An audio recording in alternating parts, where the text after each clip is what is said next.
Hi everyone! So today I have a review for you on another very popular book a couple years ago, and I more recently picked it up. That is Gone Girl by Gillian Flynn. This was another book that was part of my Christmas book haul, and it was the second one that everyone voted as, you need to read this one next, so of course I picked it up right after finishing Ready Player One. Frankly, my feelings on this book are a little hard to encapsulate in a review, but I figured it was worth talking about because there is so much buzz about this, even now. A little bit of background first on what's going on. So this is actually Gillian Flynn's third book, but it was the one that launched her into popularity. It was the one that made me pick up Sharp Objects and Dark Places and then eventually come back to this one.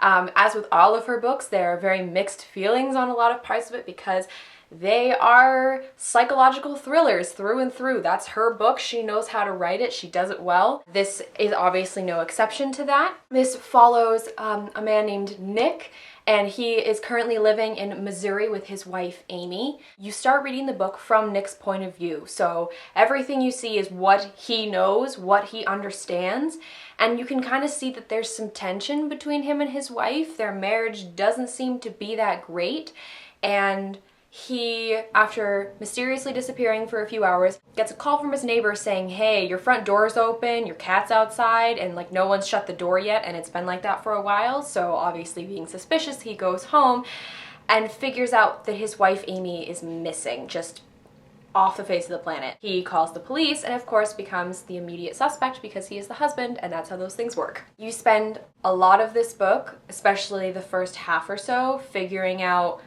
what Nick and Amy's relationship is like. They moved from New York after hitting hard times in the recession, moved back to Missouri near Nick's sister and father, and sort of, come back to the roots, regroup, figure something else out. Nick's sister is also his twin. Her name is Margot, and so they have a very special relationship just because they are twins. They run a bar together, and what we understand from Nick's point of view is that Amy feels kind of left out. Nick's point of view is also interspersed with entries from Amy's diary, and that's where we get to see Amy's perspective on what she thinks is going on in this relationship versus how Nick perceives it. And basically, it comes down to communication, people. These guys just do not communicate with each other. They make assumptions, and it just causes a lot of bad stuff to happen. The police are slowly honing in on Nick. Nick is trying to prove his innocence. There are people on both sides of the story, and with any good thriller novel, there's a whole other layer of stuff going on that you do not realize. This book takes a very wild turn. When you get to the second section, my mind was blown. Like, I had to take a step back, calm down, and just realize that everything I thought was wrong, basically. Just totally wrong. You don't know whose side you're on, you don't know who to believe, and then it just gets so much worse.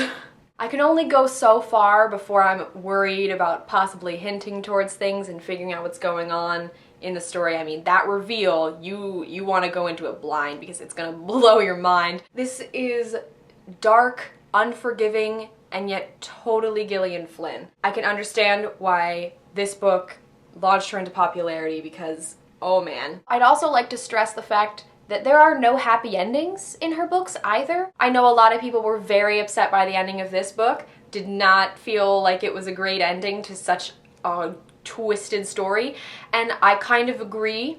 I was a little disappointed by how things played out, but at the same time it leaves you with that uneasy feeling, which is the same feeling I was left with her other two books, so it's totally her. This book is not for everyone. It's pretty depressing. If you're not feeling that great, not having the best week, I would not recommend picking up this book. Give it some time until you're feeling a little bit better. If psychological thrillers with like a little bit of mystery in there, because there's kind of this murder mystery thing going on here, like what happened to Amy? Is she dead? Has she been kidnapped? What's going on? If you're into those stories and you have not read this book, you need to get on it because this will fill your craving for those kind of reads.